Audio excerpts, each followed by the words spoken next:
Welcome to today's Explainer.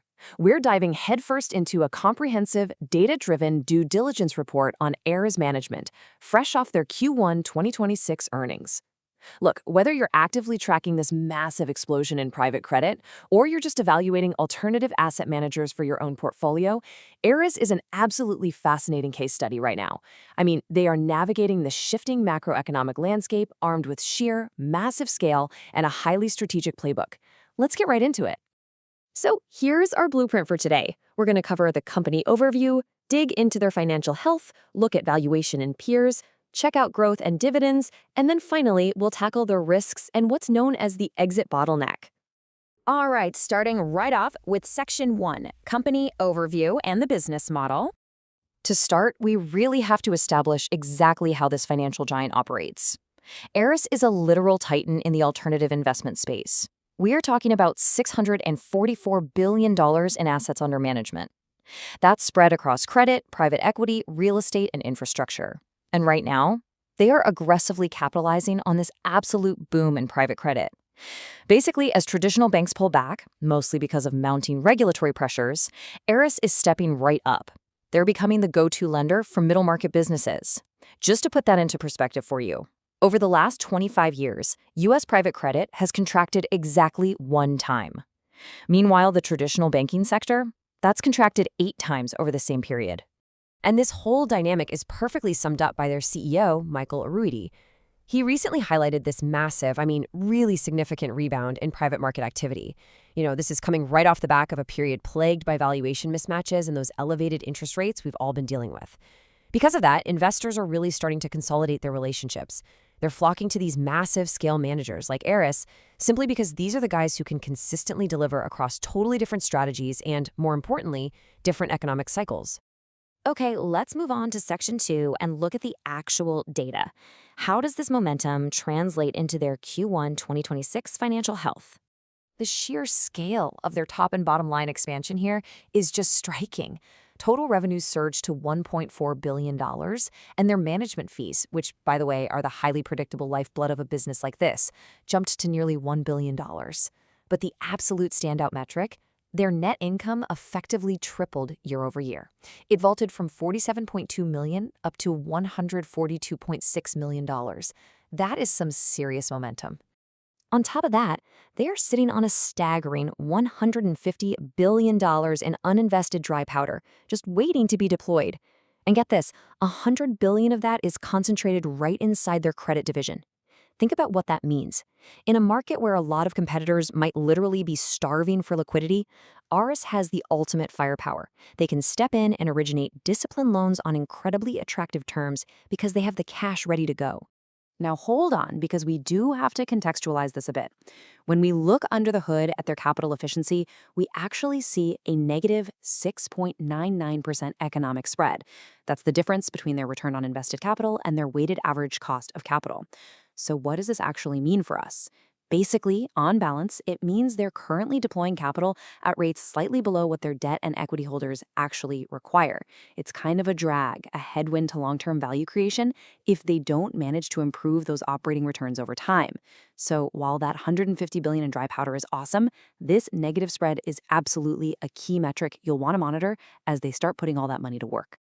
That brings us to Section 3, Valuation and Peer Comparisons. How exactly is the market pricing this mix of massive capital and operational headwinds? Well, we're seeing a really stark contrast in the multiples right now. At first glance, a trailing PE near 59 looks pretty rich, right? Almost expensive. But then you look at the forward PE, and it sits materially lower at 2080. This is a huge signal. It tells us the market is anticipating some very significant earnings growth right around the corner. They're heavily discounting future profitability because of that massive transaction pipeline and that rapid AUM growth we just talked about. So the really crucial takeaway here is this highly attractive PEG ratio of 1.09. The price to earnings to growth ratio actually factors in that anticipated earnings acceleration.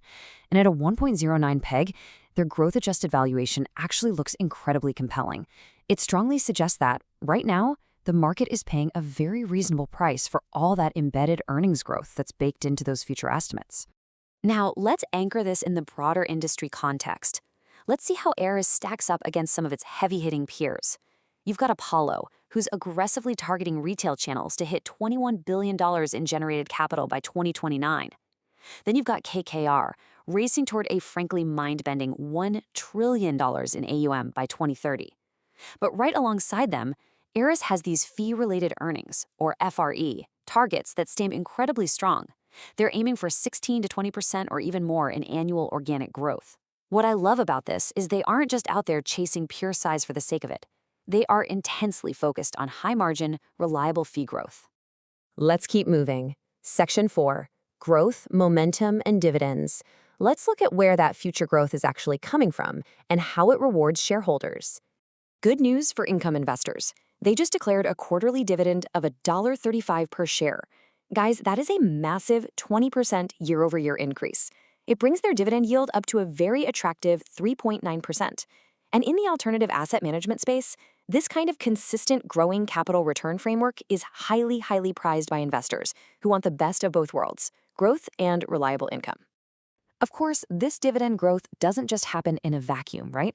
It's backed by some seriously aggressive deployment. Just look at the fourth quarter of 2025 alone. ARES invested a record $46 billion. So where's all that money going? Strategic growth priorities. They're leaning heavily into digital infrastructure. We're talking global data centers, especially following their recent GCP acquisition. In fact, they just launched a massive $2.4 billion Japanese data center fund. They're taking their already strong real estate footprint in Asia and pivoting directly into these high-growth, truly future-proof sectors. It's a very smart play. But, no due diligence report is complete without looking at the downside. So let's hit Section 5, risks and the exit bottlenecks.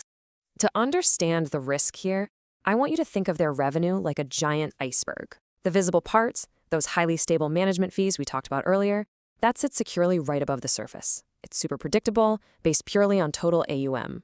But lurking right below the surface is the volatile, completely unpredictable performance income, what the industry calls carried interest.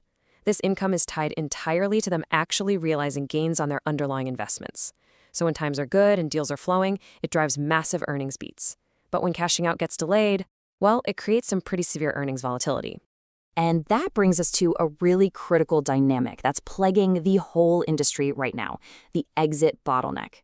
This bottleneck perfectly explains why ARES only reported $75 million in preliminary Q1 performance income, totally missing Wall Street's $100 million estimate. See, their underlying portfolios are actually performing really well, but macroeconomic conditions, things like a constrained IPO market and super cautious buyer sentiment, are delaying when they can actually cash out of those investments. The gains are absolutely there on paper, but converting those paper gains into realized cash, it's just taking a lot longer right now. That being said, ARES expertly mitigates specific industry risks where they do have control. Take their software lending portfolio as a perfect example. Across the broader market, we've seen high-risk AI and productivity software loans just plunge, dropping 24% in value and trading below 65 cents on the dollar. But ARES, they completely sidestepped that noise. They strictly limit their software exposure to just 6% of their AUM, and they focus purely on core, operational, senior lending. Because of that discipline, their software loans are holding incredibly strong, trading at 98 to 99 cents on the dollar. Honestly, it is a masterclass in discipline underwriting. So the final thought you should really take away from this explainer is a massive question of execution. ARES has incredible scale. They have $150 billion in dry powder, and they are seeing rapid fee-related earnings growth. But as this gap between private market valuations and public market liquidity keeps shifting, the big question is, can they successfully navigate this exit bottleneck to truly unlock all those massive capital reserves? Look, timing is literally everything in alternative asset management. How ARES manages the timing of its realizations is absolutely going to define its next major phase of growth. Keep a very close eye on that performance income line in the quarters to come.